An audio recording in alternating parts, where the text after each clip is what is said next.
Hello again. Okay, in this video, I am going to give you the top 10 ways to succeed in my class. All right. So I know every teacher is different, sometimes a little idiosyncratic. I try to be as straightforward as possible, but there are some ways that you can really make sure that you do well in my class. So here are 10 good ways to do that. So number one is communicate. All right, I am a super easy person to get along with when you communicate with me. So if you are having trouble at any time with anything at all, or if you're doing well on anything, anytime, whatever it is, just communicate with me, okay? You will have my email. I think we're going to try to set up a WhatsApp group. There will be multiple avenues through which you can communicate with me, and I am always reachable. So communicate. Tell me the problem like an adult. All right, life happens. I know things are complicated. You can always talk to me, and as long as you are being an adult about trying to fix the problem in a way that is productive and honest, I will be respectful right back, and we'll solve the problem. Right? It's always solvable when you just communicate with me. So that's number 10. All right, number 9 is be positive. I am a super positive person. You're going to find that I am probably trying to overwhelm you with positivity and enthusiasm, and I am. So you might as well just give into that and go along for the ride, okay? Just be positive about what we're doing in the classroom. Be positive about what we're studying. Just enjoy yourself. There are worse things to do on any given day than sit in a room and talk about a really well-written book. It's really not that torturous. So I've picked some good books for us. Enjoy them. Enjoy the writing process, both academically and creatively. We'll have a good time. Okay. Number 8. Be prepared for class every single day. Be prepared. Now, here is what be prepared means. Number 1, have your book with you. All right. This is English class. There is absolutely never an excuse to show up to English class without your book. Just period. Okay. So I don't care what the excuse is. If you show up for English class without your book, you won't get your point for the day, okay? Always have your tech ready to go, meaning your laptop or your tablet. There are no cell phones in my class. We'll get to that farther down on the list. But always have a laptop ready to go, okay? You should have it. It should be charged up. This is a class about writing. We are here to be better writers. Your laptop is the main tool through which we will do that. I expect you to always have your laptop or tablet ready to write. And no, you cannot write on your cell phone, period. It's not allowed, okay? So we will always have your laptop or your tablet ready to go, ready to write. And also, there will be many times when we're going to write by hand in the class. So, like, you're in 10th grade, I expect you to have a pencil or a pen and some paper, right? I will generally provide paper to write on because we will be doing some like little graphic organizers, things like that. But if you're in 10th grade and you're showing up to a class in school without a writing implement, something's wrong, okay?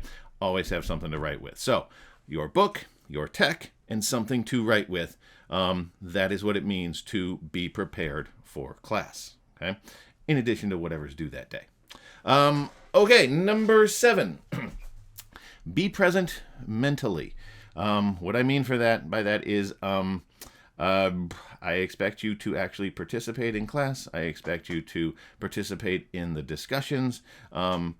You don't get to come to class and just stare at the floor and pretend you're not there. I will see you. I will do everything I can to bring you into the discussion and to bring you into whatever activity we are doing that day. That means that I expect you to be focused on what the lesson is for the day, not having conversations in the back of the room, not secretly trying to use your devices to distract yourself in any number of different ways to not be mentally present for what we are doing in the room that day. You're going to hear me say this all the time, constantly. Just like be focused on the thing that we are doing that day. Okay. All right. Number 6. Even though I expect you to have a laptop or tablet ready to go every day, you will not use them every day, and you are allowed to take it out only when I tell you. Okay. So this tends to be the source of some battles throughout the year, and I'm not going to bend on this. Okay. You will take out your laptop or your tablet only, and I mean only, when I tell you we are using it for that day's activity. If we are not using it at that time, laptops and tablets must be put away. And by away, I mean all the way away, off of your desk, in your bag, where you cannot see it, where I cannot see it. Completely put it away. Okay, you can take it out once I tell you that we are using it for that day's activity. And then once we do that, I expect you to be an adult and use it to do that day's activity, not do it to play video games or watch videos or do any of the other things that students often try to do to abuse their devices. Okay, and if we have a problem with that, I'm just going to take it away, and you'll have to do that activity by hand that day. Okay, so one of the real cornerstones of a good way to get along with me and succeed in my class is just be an adult about your devices. Okay, and for laptops and tablets, that means only take it out when I tell you it's part of the activity. Okay, number 5. Do more drafts and no grade grubbing. Okay, meaning you're never going to get a good response out of me if you come begging for a better grade, or come telling me why I graded something wrong, or how you really deserve something better. That is never, ever, ever, ever, ever, ever, ever, ever going to get a good response out of me. It's just not going to work. Okay? The way you get along with me and the way you succeed in my class is that if you want a better grade, you come to me with a plan to do it better. Okay? And we will sit down and I will walk you through everything that you need to understand about how to do this better. Okay? And this kind of ties into being positive as well. Don't treat it like a negative thing. Treat it as a positive opportunity to do another draft of your essay, and you will do many, many drafts of just about every assignment we do. Treat it as a positive opportunity to do another draft and do it better next time. Okay? So the basic rule is I want more drafts, less grade grubbing. Okay? I actually have a little Oscar statuette that I give out for best grade grubbing performances every year. But you're now going to get the better grade. All right? Just some mocking. I don't know. Okay? But come to me with a plan for how to do better. That's the goal here. Writing is a process. It's not about being labeled with a grade. All right. Number 4. Do your work on time. Okay. Late assignments are deducted 20%, and once it's late, it's just late. There's no getting that 20% back. Right. So the best you can do on a late assignment is like an 80%, and I make that pretty draconian for a reason, because writing is a process, as I said, and I expect you to have like multiple drafts done of each essay. And so if your original essay is late, well, then you're putting that entire process, off schedule for yourself, and it gets really hard to get back on track. So do things on time, because that will hurt your grade. And once something is late, it's late. You can do as many drafts of something as you want, and I mean that literally. Students last year, I had a couple of students do upwards of like a dozen drafts on their Gatsby essay. That's fine. In fact, I encourage that. That's just good writing. That's not a failure. Good writing is a process. It's done over and over and over and over and over again. But the initial assignment has to be in on time, or there needs to be an excused reason. Okay. Number 3, be punctual. Okay? This is a really good way to get along with me and to succeed in my class, is to be on time every day. Okay? There is information in the syllabus on our participation and policies point. I deduct half a point each day for being late. If we have big habitual problems with numbers of the class being late, I'm just going to lock the door when the bell rings, and you're going to have to wait for me to come and get you. Okay?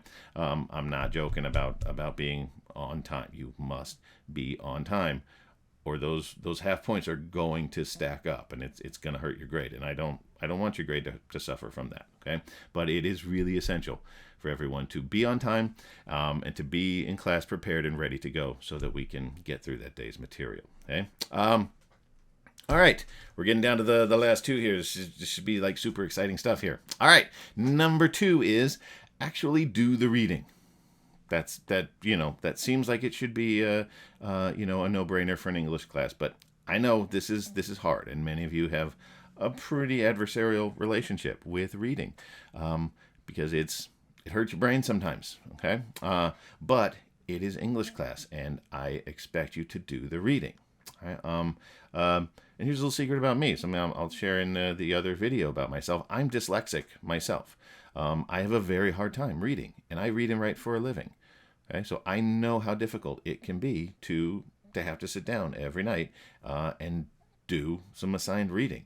And you're not always going to feel like doing the reading. Sometimes you might not be interested in the book we're reading. You do the reading anyway. Okay, you're never going to make it through college if you can't sit and read stuff that you don't feel like reading. It is one of the most important skills to have in life, beyond almost just about anything else. Okay, so I'm going to hold your feet to the fire. We are going to have either short discussions or short reading checks every day that a piece of reading is due. Like clockwork, you can set your watch to it. If there's reading due that day, I will have some form of a written reading check that you're going to have to do, and tanking those reading checks will add up, and it will hurt your grade. Okay, so just stay on top of the reading. I've put together a schedule that it should never overwhelm you with more than 20-ish pages of reading that you have to do at any given day. But I am going to expect you to do it. Okay. All right. So here we go. The number one way to succeed in my class, to get along with me, is, should we do a drum roll? This is super exciting. Okay. It is, don't fight me over your cell phone. Okay. So the rule in my class is no cell phones. They are banned, 100% banned. Okay. So I have a cell phone box with me in front of me at the front of the room. Every day you come in, you are not present until you put your cell phone in that box. And you're not going to wear me down on this. You're not going to negotiate your way out of it until you put your cell phone in that box. You are absent. Okay, I will not give you the reading check for the day. I will not count you present until your phone is in that box. Okay, and you can ask anyone who had me last year, the 12th graders, the 11th graders, they will tell you, you're not going to wear me down on this. Okay, I enforced this rule without fail, and I enforced it from the very first day of school all the way through to the last day of school. And they tried really hard to wear me down, and it's not going to happen. Okay, so I'm going to enforce this rule, and I do it for a reason. Okay, it is very important that we have a distraction-free environment in the room, and the number one most devastating source of distraction in the room are the phones. Okay, so they are banned 100%. Okay, don't ask me if you can look things up on your phone. The answer is no. Don't tell me your mom's calling. The answer is no. You cannot do the day's writing on your phone. The answer is no. There are no cell phones. So the best thing you can do to put yourself in a good position right off the bat, on the very first day, the very first minute of our class, is to come in with a smile. Put your cell phone in the box. That's it. That's all it is. Okay. And really, the more that you fight me on the cell phone issue, all you're really doing is convincing me even more that I'm doing the right thing by taking them away. Okay. So just put it in the box. It'll be there when class is over. And we can all get on with our lives, and there's no reason to make it such a torturous thing. All right, so our top 10 ways to succeed in my class are: number 10, communicate. Number 9, be positive. Number 8, be prepared for class, meaning you have your book, your tech, and something to write with. Number 7, be present mentally and be actually engaged in what we're doing that day. Number 6, only take out your laptops and tablets when I tell you it is part of that day's activity. Number 5, more drafts, no grade grubbing. Number 4, Let's see what I got to check my script here. Do your work on time. Number 3, be punctual. So you be on time as well. Number 2, actually do the reading. And number 1, no cell phones. And don't fight me on the cell phone rule because I'm not giving up on it. All right. Thanks for listening. I will see you soon.